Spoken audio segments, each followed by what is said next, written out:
నీ కొరకు నేను కనిపెట్టుచున్నాను. యథార్థతయు నిర్దోషత్వమును నన్ను సంరక్షించును కాక. దేవా, వారి బాధలన్నిటిలో నుండి ఇశ్రాయేలులను విమోచించు.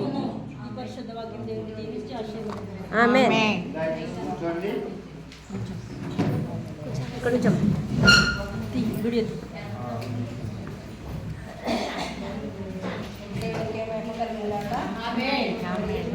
చదివినటువంటి కీర్తనలో 25వ అధ్యాయంలో 16వ వచనం కాడించి చదువుకున్నాము.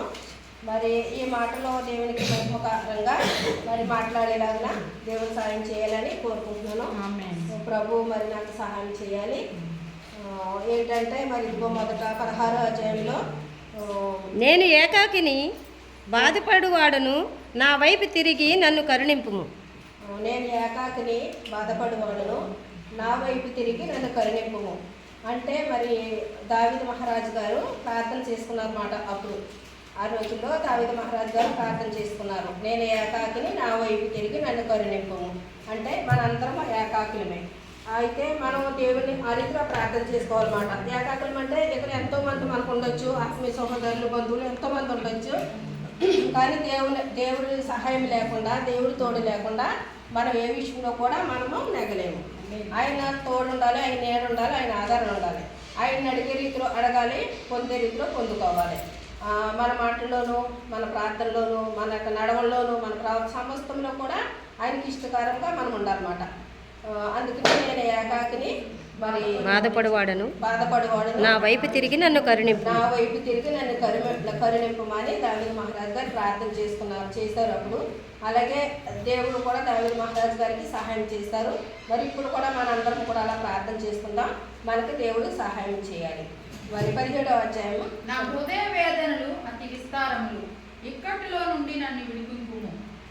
నా హృదయ వేదనలో అతి విస్తారములో ఇక్కట్లో నుండి నన్ను విడిపించుము. ఇక్కట్లు అంటే అనేక మంది శోధనలు, బాధలు, వేదన కలుగుతూ ఉంటాయి మనకి. మనం ఎంత ప్రభువులో ఉన్నా, ఆత్మీయంగా ఉన్నా కలుగుతూ ఉంటాయి. బాధ కలిగిందని మనుషుల వైపు చూడకూడదు. బాధ కలిగిందని మనం వేరే విధంగా ఆలోచించకూడదు. ప్రభు వైపే చూడాలి. మన దృష్టి అంతా ప్రభు మీదే పెట్టుకోవాలి. అప్పుడు ఆయన మనకి సహాయం చేస్తారన్నమాట. ఆయనకు తెలుసు, ఆయన బిడ్డలకి ఏది కావాలో ఆయనకి తెలుసు, సహాయం చేద్దాం. అలాగే ఇక్కట్లు ఎదురైనప్పుడు, బాధలు ఎదురైనప్పుడు అనేకమైన ఆలోచనలు కూడా వస్తాయి. ఏరే వాళ్ళు వచ్చి ఎందుకు ఇలాగా, మరి ఏరో అక్కడికి చూడొచ్చు కదా, అలాగే వెళ్ళొచ్చు కదా, వాళ్ళకి సాయం చేస్తారు కదా అని ప్రేరేపణలు చెప్తారు. చెప్పినప్పుడు అవేమీ మనకు వినకుండా నా ప్రభు నాకు ఉన్నాడు, సాయం చేస్తాడని మనం ఉన్నప్పుడు ఆ ఇక్కట్లో నుండి ప్రభు ఇడిపిస్తాడో మనల్ని ఆదరిస్తాడు అన్నమాట. దేవునికే మహిమ కలిగిన కాక, ఆయన గొప్ప దేవుడు. తర్వాత నా బాధను, నా వేదనను కనుగొనుము, నా పాపములన్నిటినీ క్షమింపుము. నా బాధలను, నా వేదనలో కనుగొనుము, నా పాపములన్నిటినీ క్షమించు అంటే నా బాధలు, నా వేదనలో నువ్వు కనుగొను ప్రభువా, మరి నా పాపములు క్షమించుము అని అప్పుడు ఆ రోజుల్లో దావీదు మహారాజు గారు ప్రార్థన చేశారు. దావీదు మహారాజు గారు అంటే గొప్ప ప్రవక్త, గొప్ప దేవునితో ముఖాముఖిగా మాట్లాడిన వారు. అయినప్పటికీ ప్రజలు అనుకోవచ్చు, దావీదు గారు ఎంత గొప్పవారైనా దావీదు గారు కూడా ఒక తప్పు చేశారు కదా అని అనుకోవచ్చు. కానీ తప్పు ఒప్పుకొని దేవుడి దగ్గర వదిలిపెడితే అందరి తప్పులు క్షమింతారు, అందరి పాపాలు క్షమింతారు. ఇప్పుడు మన పాపాలు క్షమింతారు. యేసు ప్రభు గారు మన గురించే కదా ఈ లోకానికి వచ్చారు. మన పాపాల కొరకు, మన దోషాల కొరకు మరి పరమ తండ్రి యెహోవా దేవుడు యేసు ప్రభు గారిని మన కొరకు పరిశుద్ధాత్మగా పంపించారు. పంపిస్తే కడకు వచ్చినప్పుడు యేసు ప్రభు గారిని మాటలు కూడా వినలేదు. యేసు ప్రభు గారిని కూడా బాధ పెట్టారు. మరి యేసు ప్రభు గారిని సిలివేయండి, బర్బాన్ని వదిలిపెట్టడానికి కూడా అన్నారు ప్రజలు. అలాంటి పరిస్థితుల్లో నుండి దేవుడు ఇప్పుడు మనకి, ఆ రోజుల్లో అయితే కన్ను కాలు కాలని ఇచ్చేవారు. ఇప్పుడైతే యేసు ప్రభు గారు మన కొరకు వచ్చిన తర్వాత మన పాపాలు క్షమింతాకే ఆయన ఉన్నారు తప్ప మనల్ని బాధ పెట్టడానికి లేరు. యెహోవా దేవుడు అప్పుడు లాగానే యేసు ప్రభు గారు వచ్చాక యెహోవా దేవుడు సమస్తమును కూడా మార్చి మరి మనల్ని క్షమించాలని, మనమందరం ఆయన పాదాల దగ్గరికి వెళ్ళాలని, అందరూ దేవుని తెలుసుకోవాలని ఆయన మరి గతించిన వారంలో అన్న కూడా చెప్పారు వాక్యం. మరి మనం దేవుని అంత భయభక్తులు కడిగి ఆయన కట్టడాలు అనుసరించి బతకాలి. ఎప్పుడు ఆయన రాకడ వస్తుందో తెలియదు. ఆ రాకడలో మరి ఆయన జ్ఞాపకం చేసుకోవాలంటే ఆయనకి ఇష్టమైన రీతిలో బతకాలని చెప్పారు. అలాగే మరి ఆయన ఎప్పుడు ఆయన రాకడ వస్తుందో తెలియదు. ఆయన రాకడ కొరకు మన అందరి సిద్ధపడి ఉండాలన్నమాట. తర్వాత శత్రువులను చూడుము, వారు అనేకులు పూర్వద్వేషంతో వారు నన్ను ద్వేషించుచున్నారు.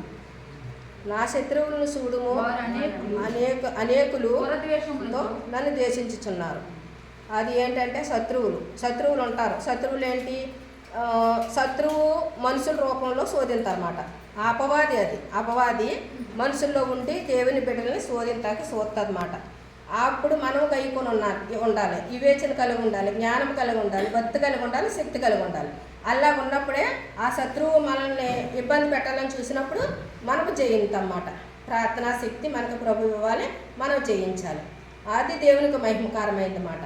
తర్వాత నేను నిన్ను శరణ చొచ్చి ఉన్నాను, నన్ను సిగ్గుపడనీయకము, నా ప్రాణమును కాపాడము, నన్ను రక్షింపుము. నేను నీ శరణ చూసి ఉన్నాను, నన్ను సిగ్గుపడనీయకము, నా ప్రాణమును కాపాడము, నన్ను రక్షించు. మరి అలాగే మనం కూడా ప్రతి విషయంలో కూడా మరి ఆయన శరణ చూసి ఉన్నప్పుడు ఆయన మనల్ని రక్షిస్తారు, మనల్ని కాపాడుతారు.